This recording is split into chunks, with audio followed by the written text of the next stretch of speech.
And let's see if we are streaming. We are indeed. A very good evening, everybody. I know it's not a very good evening in a lot of places, including right here at Gulf Harbour. Trisha and David with you, ZMH 286. It has been a really snotty day today with a lot of wind, which we are expecting, not just for the weekend, but for a week.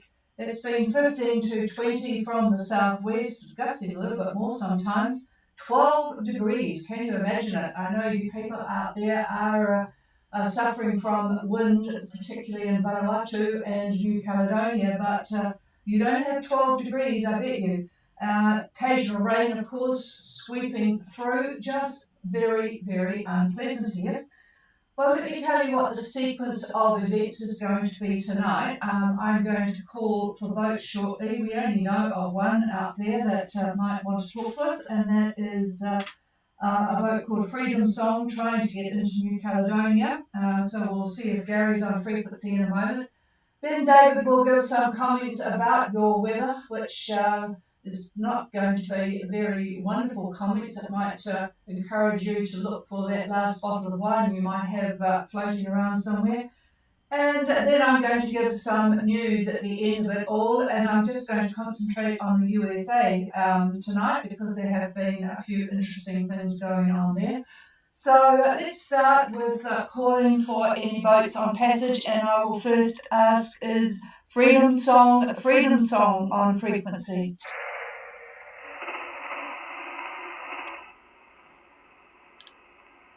Nothing heard from Gary. He has been dealing with winds from the 30 to 60 knots from the southeast. Quite a battle. He's a single-hander, so I'm sure he's getting a bit tired. We'll call again later to see if he's on frequency. Is there anybody else wanting to call in to Gulf Harbour Radio? Please call now. No, nothing heard, and we did get a vote email us today to say that they were looking to come south to New Zealand. Which way? And they're one of the votes, and there are a few of you out there that cannot broadcast on 8752. You can hear but not transmit. So when we have votes like that, we move to 8297, which you'll all have programmed in your radios. To standard frequency, 8297, and we go there after we've finished the rest of the net on 8752. But of course, I need to know to do that. So just send us an email, ghradio@extra.co.nz.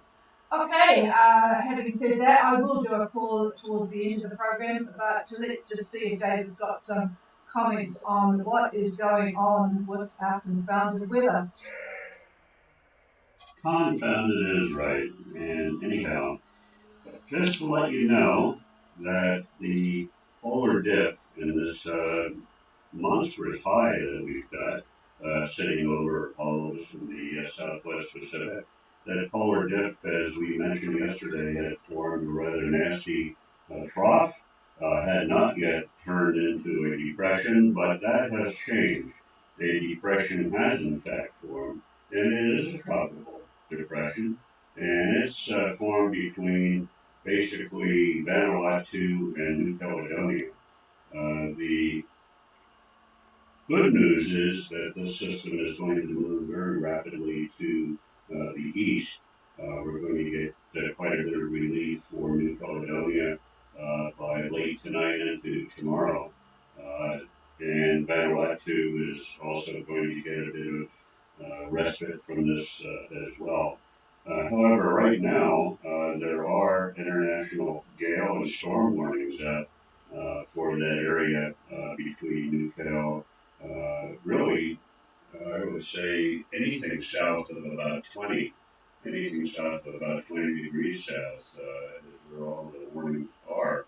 The cyclonic winds right now look like they're almost over Tana, and that, of course, like I said, is going to be moving eastward, and it's going to affect, believe it or not, it's moving so fast, it's going to affect Fiji by Saturday.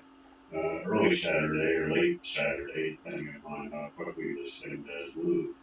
And looking at the satellite imagery right now, I can see that we do have a bit of relief for the northern part of New Caledonia, and most of Vanuatu is got fairly broken cloud. In fact, hold on.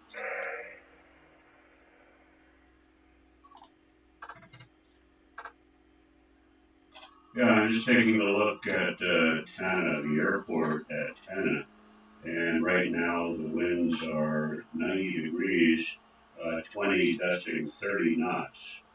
Visibility isn't too bad, but clouds 1,800 feet, uh, overcast at 11,000 feet, and barometric pressure is 1,004, 1004. So that's the story for the Tanna area, and let's just see if we can get any information from the Port Vila area. Hang on. Yeah, okay, so we've got the airport at Port Vila right now, and looking at winds of northeast, only about 5 knots. Visibility 10 kilometers. Wow, that's pretty good. So the clouds, as I see it here, they're calling off scattered 2,000, broken 12,000. So that is not too bad. The accumulation of that barometric pressure, if you want to check your barometer, is 1,007, 1007. So that's the story there. And as I see these clouds moving very, very quickly, the upper level clouds are moving very fast to the east. And all of this is, of course, due to the upper levels. Now, what's going to happen as time rolls on, getting into Sunday and Monday, this high is not really done with us. It's going to look like, well, it's going to look like a cigar. And if you can picture that, running east to west, the axis of this particular center of the high pressure area. But it is also going to cause a tremendous amount of wind just to the north of the axis. So next week is going to be a fairly windy week for the islands. So that is unfortunate, but that's what happens when we are in basically a period of time that is very unsettled. We're going from La Nina to El Nino, and that is pretty much what happens when that particular event takes place. So hopefully things will settle down. Uh, it's probably going to take 3 weeks or so. Oh, no. Yeah, yeah, poor Tricia. She doesn't like to hear that, but yes, unfortunately, it's going to take a while for things to settle down, I'm afraid. So anyway, I'll give it back to the chief, and we'll see what she has to say. Yeah, well, we got an interesting letter from Andiamo today. They came into Port Vila yesterday, as I think I mentioned. In Port Vila at the moment is, according to them, absolutely loaded down with people that have come in for the stormy weather. They were lucky to get a mooring, but they've had really heavy rain over the past 18 hours, and they were going to get some more today, but of course it's nice and tranquil in the harbour there. Particularly if you're on a mooring, you don't have to worry too much. So that was interesting information. Nobody's going to be running water makers or have the need if you collect water, that's for sure. So a lot of the boats, they said they've been talking to the boats and had come up from Port Resolution. There's still a few there not tied down, has I think moved a little bit closer down into Port Resolution for some protection. I imagine there's quite a lot of wraparound swell coming in there. It'd be interesting to know what it is like in Port Resolution if you are on air tonight, not to tie it down, but yeah, it's just interesting weather, isn't it? I'll just do one more call to see if there's anybody wanting anything before I just touch on the American news situation. Is there anybody wanting to make contact?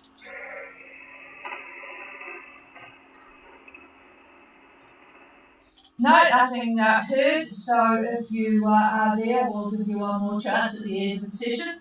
But yes, just looking at the news, and I thought, well, of course, there are things happening worldwide. This flooding in Libya is absolutely horrific. That it's up to the 10 to 20,000. They just don't know who's alive and who's not over there. It's pretty grim. But there have been some interesting things come out from the USA, and as they affect New Zealand because of the dollar exchange and a lot of things that we do are based on the US dollar. I started to look at that and then look at the reasons why the US dollar is strengthening so much.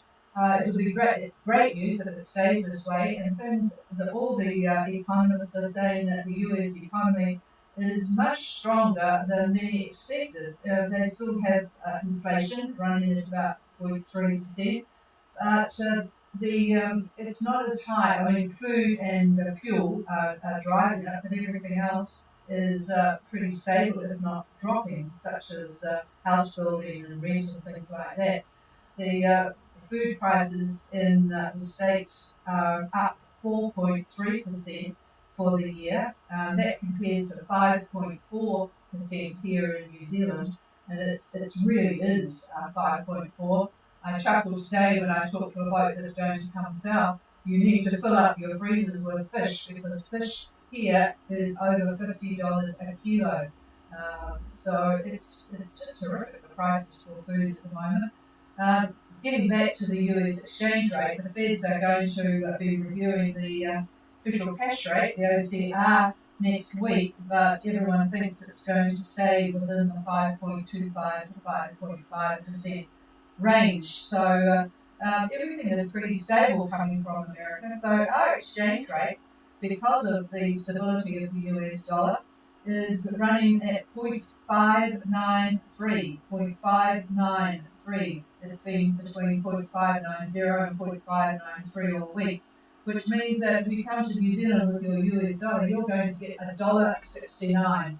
So that means that you will actually think that the prices, if you forget about dollar for dollar, which it isn't, things are going to be pretty cheap for American visitors to New Zealand. But what I found interesting with the news today was that Senator Mitt Romney from Utah has decided he's not going to run next year. And he basically has said it is time for older politicians to move on, which was music to my ears, really, because when you think of it, Mitt Romney, he's 76 and he doesn't think that he would be able to do a good job for the next 4 years because of his age. But when you look at it, he is actually quite young compared to various other people that are, in fact, running the country over there. Joe Biden is 80. There's many in the 70s and 80s. Nancy Pelosi is 83, for God's sakes, and Mitch McConnell is 81, and he has had several experiences of absolutely freezing up and not knowing what he's saying or where he's going or where he is, in fact. So it is quite interesting that Mitt Romney has decided and really come out with saying, let's give the people who are going to be running the country in the future the opportunity to get in here and do things, because, as he pointed out, the decisions that have to be made now on things like artificial intelligence and how we're going to deal with China and Russia and so on, these are major things that are coming up, and they're just not things that people in their 80s who freeze up and don't know what they're doing should be dealing with. I also have cut out a slip that's all about the Biden impeachment probe. It's all very, very confusing. It relates to Joe Biden's knowledge, if any, of his son Hunter's dealings, one way or the other. But it would be a good opportunity for Biden to back out gracefully and say, I don't want to deal with this, and let somebody come in and do give Americans and the rest of the world the opportunity to see a nice, good race for the presidency between younger people who have not got all the baggage that Biden and Trump are going to have next year. Anyway, nobody asked me for my opinion in the States, so I don't suppose it matters, but It is interesting that this age business has finally come out, and people will be talking about it. Anyway, that's about all I have got from the news. I'll just see if we do have any vote on passage or particularly Freedom Song. Is there anybody wanting to make contact before we shut it down? Please call.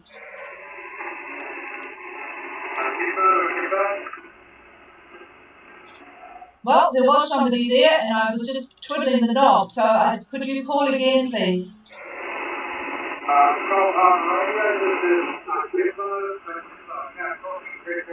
Oh, not too bad, Peter. Good to hear from you. And yes, I've been looking at where you are relative. I had hoped that a Freedom Song might have gone into Berea there, but he seems to be trucking on. I'll give you the position in case you haven't got it at the moment. I'd hoped that he would have talked to you earlier, but unfortunately, those strong winds seem to be chasing him along. He's doing 6.6 knots at the moment, 313, but he is finally getting closer in to get some protection, and he's currently at 2138, 21 south, and 16508.37 east, 16508.37 east. Did you manage to talk to him at lunchtime? Over. Gulf Harbour Radio, this is the Kipper. Yeah, Chris, I spoke to him at lunchtime. I also spoke to him at 1600 just briefly. What he did tell us this morning was that he's only got about 3 hours of fuel for motoring, so he's trying to save that. And that only means that it's an hour apart from solar. So we're keeping our transmission short. We could come up on ponies in the morning, but he did actually give me a position, and then I went to the AIS, and interestingly enough, he gave me an incorrect position, but he had just woken up. So hopefully it's not a sign of something that I'm curious. But he seems to be comfortable, the weather's backing off a bit.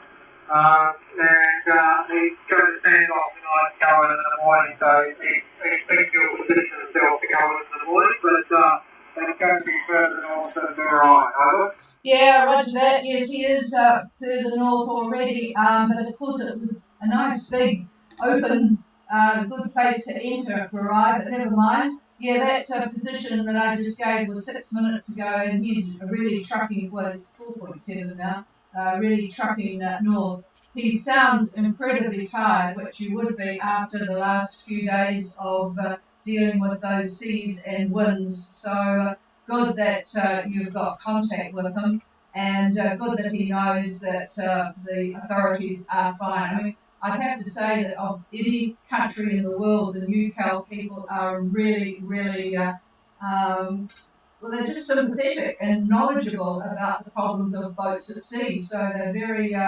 amenable to doing what is considered the safest thing to do. So there's no problem there. So yep, as he goes north, he'll be able to get lighter conditions. Obviously, it certainly looks like that. And boy, he certainly got enough wind to get him there. I didn't realise that was all the fuel that he had left. He did use an awful lot of fuel when he started. That was the problem, if you recall. When he left Mackay, I think it was, can't remember, he used a lot of fuel for the first 2 or 3 days. So that's a real shame because, you know, you really can't muck around with the past when you've only got 3 hours fuel left. Over. Yes, roger that, and that's why he's really looking at this chicken bay or something, I can't pronounce it, but I haven't got a detailed chart on it, and I've only gone down the outside, but he's worked it out, and he's trying to lay this out on the chart before he left, he said, so we'll see how he goes, but just your information and the weather, it's dropping off here quite a bit. But the state reports earlier had some breeze earlier, but it was almost an hour ago. It was like northeast and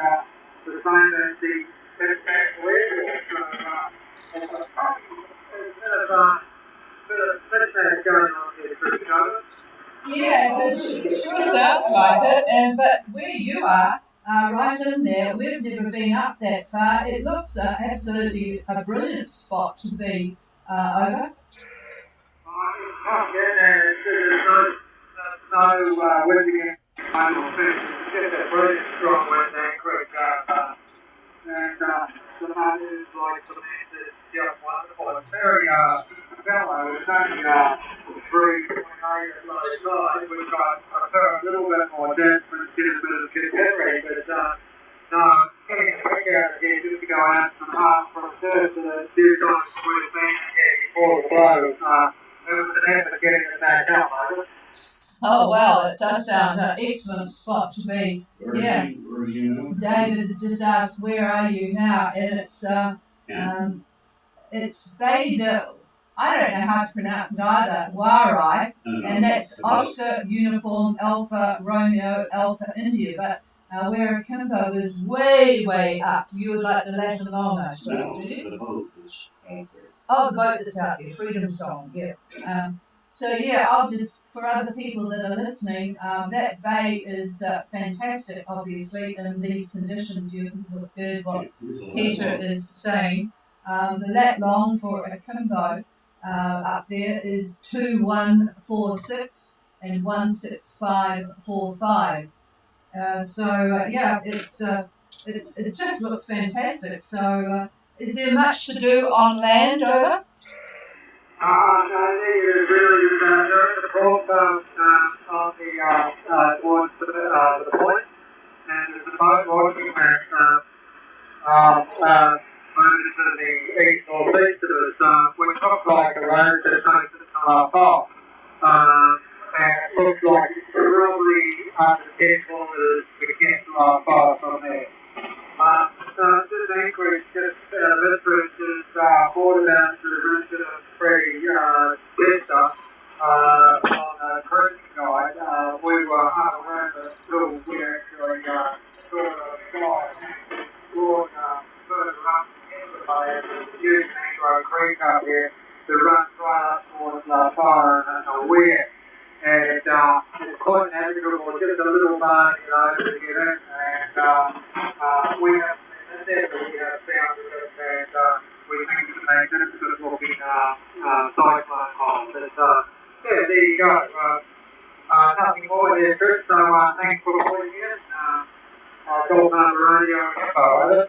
Yeah, thanks, and I'm sure Vanessa is enjoying being back on board. Okay, we're clear with Akimbo, and is there anybody else? He's got the light. So what do you want to do, sorry? No? Yeah, no, he's there. Got good comms there. All right, well, that's about it. David just got the weather up, but I think you've got everything there that you need. Good, it's. I think you're well tapped into the internet there, so yeah, he's looking at it now. Boy, it's just interesting weather, isn't it? We try not to think about the weather at the moment here because of our forecast for the strong winds, for just not good roof replacing weather for us, so it's a bit depressing, but that's the way it goes, isn't it? Well, cheers everybody, and we will be back again tomorrow. I don't think there's anything much happening. In fact, it's probably not worthwhile, but we'll be here for a few minutes if anybody wants to come in, and we'll see you then at 0515 UTC. Cheers all.